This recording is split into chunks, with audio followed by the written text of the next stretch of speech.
ಎಲ್ಲರಿಗೂ ನಮಸ್ಕಾರ.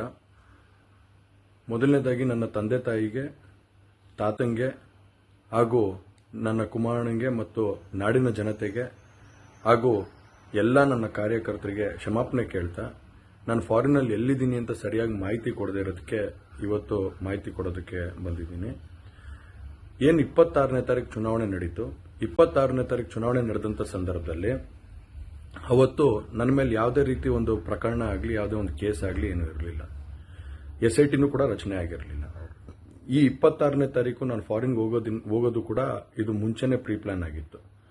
ಹಾಗಾಗಿ ನಾನು ಫಾರಿನ್ಗೆ ಹೊರಟಾದ ಮೇಲೆ 3-4 ದಿನದ ನಂತರ ನಾನು ಯೂಟ್ಯೂಬ್ ನೋಡೋವಂಥ ಸಂದರ್ಭದಲ್ಲಿ, ನ್ಯೂಸ್ ಚಾನೆಲ್ ನೋಡೋವಂಥ ಸಂದರ್ಭದಲ್ಲಿ ನನಗೆ ಈ ಮಾಹಿತಿ ದೊರಕುವಂಥ ಕೆಲಸ ಆಯಿತು. ಮಾಹಿತಿ ದೊರಕಿದ ಮೇಲೆ ನಂತರ SITನೂ ಕೂಡ ಏನು ಒಂದು ನೋಟಿಸ್ ಕೊಡೋವಂಥ ಕೆಲಸ ಮಾಡಿತು.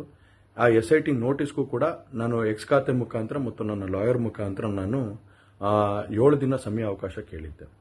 7 ದಿನ ಸಮಯ ಅವಕಾಶ ಕೇಳಿದ ಮೇಲೆ ಕೂಡ ಅದು ಮಾರನೇ ದಿನನೇ ಏನು ಕಾಂಗ್ರೆಸ್ಸಿನ ಹಿರಿಯ ನಾಯಕರಾದಂಥ ರಾಹುಲ್ ಗಾಂಧಿ ಅವರು ಮತ್ತು ಹಾಗೂ ಎಲ್ಲ ಹಿರಿಯ ನಾಯಕರುಗಳು ಏನು ಓಪನ್ ವೇದಿಕೆಗಳಲ್ಲಿ ಈ ಒಂದು ವಿಚಾರಗಳನ್ನ ಪ್ರಚಾರ ಮಾಡೋದಕ್ಕೆ ಪ್ರಾರಂಭ ಮಾಡಿದ್ರು, ಚರ್ಚೆ ಮಾಡೋದಕ್ಕೆ ಪ್ರಾರಂಭ ಮಾಡಿದ್ರು, ಒಂದು ರಾಜಕೀಯದ ಪಿತೂರಿ ಮಾಡೋವಂಥ ಕೆಲಸನ ಮಾಡಿದ್ರು. ಇದೆಲ್ಲ ನೋಡಿದಂಥ ಸಂದರ್ಭದಲ್ಲಿ ನಾನು ಡಿಪ್ರೆಷನ್ಗೆ ಹೋಗುವಂಥ ಕೆಲಸ ಆಯಿತು, ಐಸೋಲೇಷನ್ಗೆ ಹೋಗುವಂಥ ಕೆಲಸ ಮಾಡಿಕೊಂಡೆ. ಹಾಗಾಗಿ ನಾನು ಮೊದಲನೇದಾಗಿ ನಿಮ್ಮೆಲ್ಲರನ್ನೂ ಕ್ಷಮಾಪಣೆ ಕೇಳಿದೆ, ದಯವಿಟ್ಟು ಕ್ಷಮಿಸಿ ಅಂತ ಕೇಳಿದೆ ನಾನು. ಅದಾದ ನಂತರ ಹಾಸನಲ್ಲೂ ಕೂಡ ಕೆಲವು ಶಕ್ತಿಗಳು ಎಲ್ಲ ಒಟ್ಟಿಗೆ ಸೇರಿಕೊಂಡು ಇವತ್ತು ನನ್ನ ಮೇಲೆ ರಾಜಕೀಯದ ಒಂದು ಪಿತೂರಿ ಮಾಡುವಂಥ ಕೆಲಸ ಮಾಡೋವಂಥದ್ದು ಇರ್ಬೋದು. ರಾಜಕೀಯವಾಗಿ ನಾನು ಏನು ಬೆಳೀತಾ ಇದ್ದೀನಿ, ನನ್ನ ಕುಗ್ಗಿಸ್ಬೇಕು ಅನ್ನೋ ಒಂದು ರೀತಿಯಲ್ಲಿ ಇವತ್ತು ಏನೇನೋ ಒಂದು ಪ್ರಕರಣಗಳಲ್ಲಿ ಅವರು ಎಲ್ಲರೂ ಕೂಡ ಒಂದು ಭಾಗಿಯಾಗುವಂಥ ಕೆಲಸಗಳನ್ನ ಮಾಡಿಕೊಂಡ್ರು. ಹಾಗಾಗಿ ಇವನ್ನೆಲ್ಲ ನೋಡಿದಂಥ ಸಂದರ್ಭದಲ್ಲಿ ಇದ್ದಿದ್ದು ಇನ್ನೂ ಒಂದು ಆಘಾತ ಆಗೋಂಥ ಕೆಲಸ ಆಗಿ ನಾನೇ ಒಂಚೂರು ದೂರ ಇದ್ದೆ. ಹಾಗಾಗಿ ಯಾರು ಕೂಡ ಇದ್ರ ಬಗ್ಗೆ ತಪ್ಪು ತಿಳಿಯೋದು ಬೇಡ.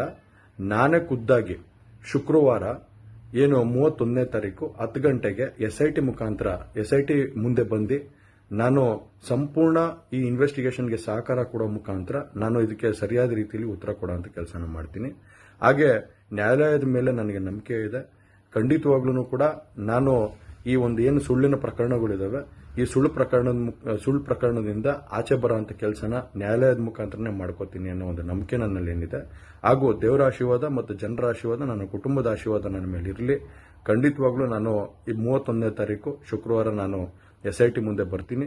ಬಂದ ನಂತರ ನಾನು ಇದಕ್ಕೆಲ್ಲದಕ್ಕೂ ಕೂಡ ಇದಕ್ಕೆ ತಲೆ ಎಳೆಯುವಂಥ ಕೆಲಸನ ಮಾಡ್ತೀನಿ. ನನ್ನ ಮೇಲೆ ನಂಬಿಕೆ ಇರಲಿ ಅಂತ ಹೇಳಿ ನಿಮ್ನೆಲ್ಲರನ್ನೂ ಕೋರ್ತಾ ನಾನು ಧನ್ಯವಾದ ಹೇಳಕ್ಕೆ ಇಷ್ಟಪಡ್ತೀನಿ. ಧನ್ಯವಾದ.